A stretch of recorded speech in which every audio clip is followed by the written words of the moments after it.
In her book released in 2005, Politics of Piety, the Islamic Revival, and the Feminist Subject, Saba Mahmood studies women who are pushing against some of the traditional norms generated in Egypt surrounding women's attendance at mosques. Since mosques in Egypt tend to revolve around male-centric activities and classes, some women in different communities within Egypt formed Islamic classes at mosques, allowing women to take part in religious communities despite hegemonic and prevailing norms. Mahmood infiltrates groups involved in the Muslim women's mosque movements and discusses the importance of subjectivity within the realms of contemporary liberal feminism. The book sheds light on how Western liberals constantly perpetuate Islam to be the opposite of their ideal. There is an assumption in liberal feminism that women who do not want to emancipate themselves from the oppression of men and join the Western feminist enlightenment are somehow working towards a backwards cause. This book highlights the women in the mosque movement who challenge the assumption that women are seeking freedom from patriarchal oppression, and that Islam is an oppressive force against women at all. Mahmood addresses the topic of women's agency and how the conception of freedom is socially constructed. The women who are part of the mosque groups are actively asserting their agency by inhabiting patriarchal spaces through the mosque sessions. Mahmood argues in her book that the Islamic piety movement doesn't aim to dismantle patriarchal forms of oppression and is wholly uninterested in challenging the same goals of liberal feminists. But it is still important to question whether the binary created by Mahmood between Western liberalists and the Muslim feminist movement in Egypt are the only two existing positions of feminism. The book is based on Mahmood's ethnographic research of Muslim women in Egypt from 1995 to 1997 in 3 different mosques, representing 3 fairly different socio-economic situations. Her fieldwork was conducted with different groups of Muslim women who congregate at mosques for Islamic classes, where she participates by attending their classes and engaging with the women about their religiosity and their worldviews, which are largely influenced by Islamic values. She discovers that the Muslim women's piety movement has occurred largely in response to the secularization and westernization that they see happening within Egypt.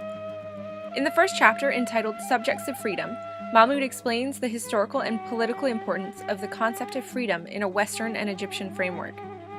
Mahmood contests that if the ability to effect change in the world and in oneself is historically and culturally specific, both in terms of what constitutes change and the means by which it is effected, then the meaning and sense of agency cannot be fixed in advance, but must emerge through an analysis of the particular concepts that enable specific modes of being.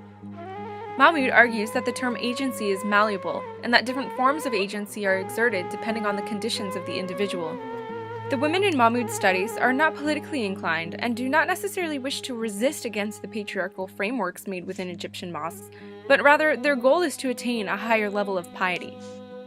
In the second chapter, called The Topography of the Piety Movement, Mahmood discusses how the women's movement in Cairo is defined to be a form of dua.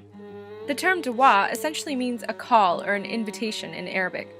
One of the female speakers within the mosque group says, "For me, dua means doing it from ordinary acts and practicalities, and translating worship into everyday practices." From this, we can gather that it was of utmost importance to some of the women within the piety movement to help deliver the message of Islam to others, and by using daily actions as a vehicle for dua.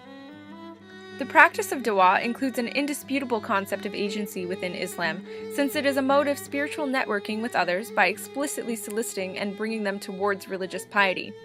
Mahmood argues that this then shows that the female preachers and their students cannot be considered subjects of Muslim male ideologies. To place Mahmood's writing in a broader context, it's interesting to compare the motives of the women's mosque movement in Egypt to radical feminist groups such as Femin.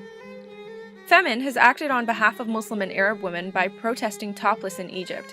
These protests have offended many Muslim women, including those involved in local feminist movements.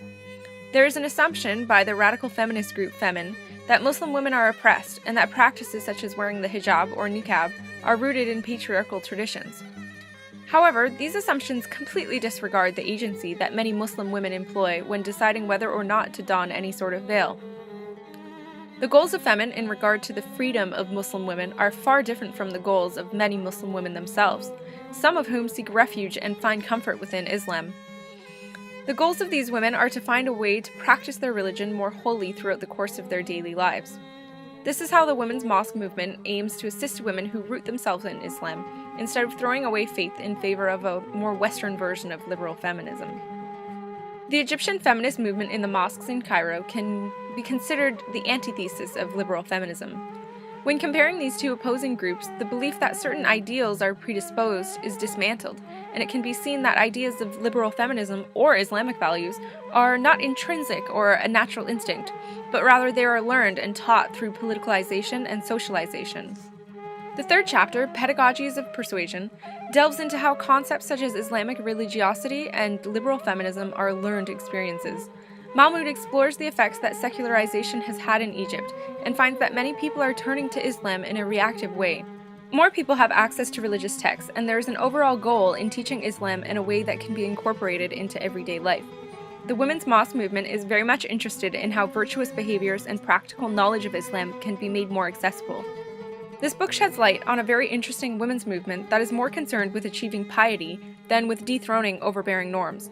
Mahmood's research uncovers how religion stands up against the pervasive pressures of Western ideologies and how religion stays relevant in a changing society.